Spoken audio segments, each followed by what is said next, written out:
Welcome to Bruslee's Wing Chun. Bruslee's Wing Chun was a little bit different than the traditional Wing Chun that he learned from Yip Man. He modified it a lot. It's a big topic, but I'm going to try to simplify it into some basic differences between Bruslee's Wing Chun and regular Wing Chun. So here we go. Here's Bruslee's 3 favorite trapping techniques. Let's show it to you right now.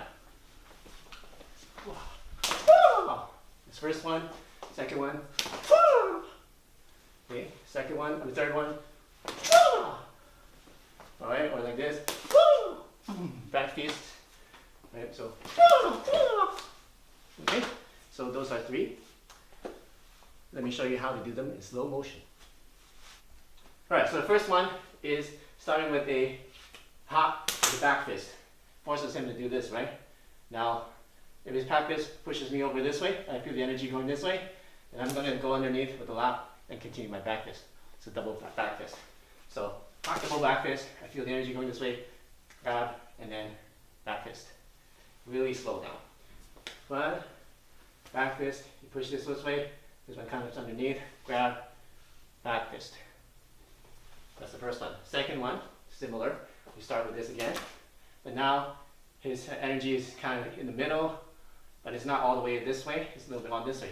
So I'm going to bring this one up, and then trap it down this way, and then either his arm's back there, I don't have to really worry about it, but if his arm is here, then great. I get to pin it down to his hip, and now I'm open for a trap. So slow motion again, go 1, 2, this one comes up here, 3, and then you want to go 3 to pin it in like this. Drop it, see him, drop, sink it down, okay, and then boom, like that. That's the second one. Third one is I start with my right lead, right? So I go for a punch, and he meets it, I feel that energy, I'm going to roll my elbow over, and boom, okay? So, boom, boom, that's the back fist, boom, so roll over, boom. Now if he blocks it, boom, I pull this one down and punch. If he misses that one, then I trap this one and continue on this way. So those are the 3 Bruce Lee's favorite trapping techniques. So cool. Alright, so if you studied your Bruce Lee history, you know that Bruce Lee only learned Silin Tao and Samkil. He never got the beauty. Interesting, right? So he only learned half, or maybe even less than half, than the Wing Chun forms. Now, when he did Chi Sao, you notice that a lot of the traditional Chi Sao, they stand in this stance. Okay, it's a square stance, and they're a little bit backwards, and their head is upright like this. So they do Chi Sao like this. Okay, which is okay. A lot of people do like that. If you can make that work for you, then they're great.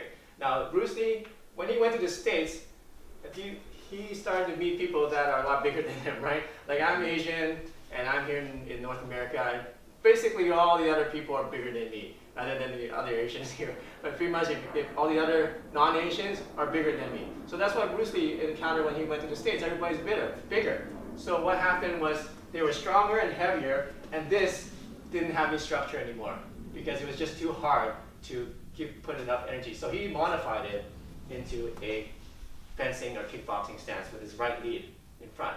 And he opened up his back. Instead of making it like this, he opened up like his back. So it'll be like pushing a car. If you push a wall, if you push a car, it's going to be like this. You don't push a car like this.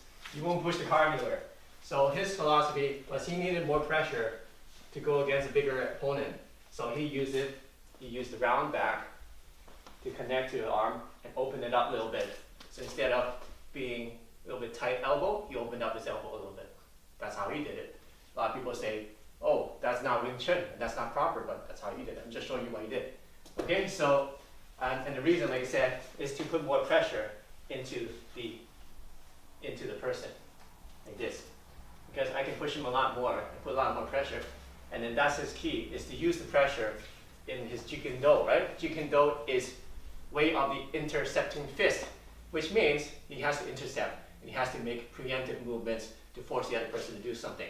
So this is, he modified his Chi Sao to have that, to put this forward pressure. And a lot of people say, oh, that's too much pressure. Well, it's not stupid pressure, it's smart pressure, because he's using all this stuff to do some really cool stuff, and some of the fastest Chi Sao that you've ever seen. Thanks for watching Bruslee's Wing Chun trapping techniques. I showed you 3 today. There's a lot more that we can show you and how Bruce Lee fought with his style of Wing Chun. So if you like this video, make sure you check out some of my other videos on this channel and subscribe to this channel to get cool, awesome lessons on martial arts.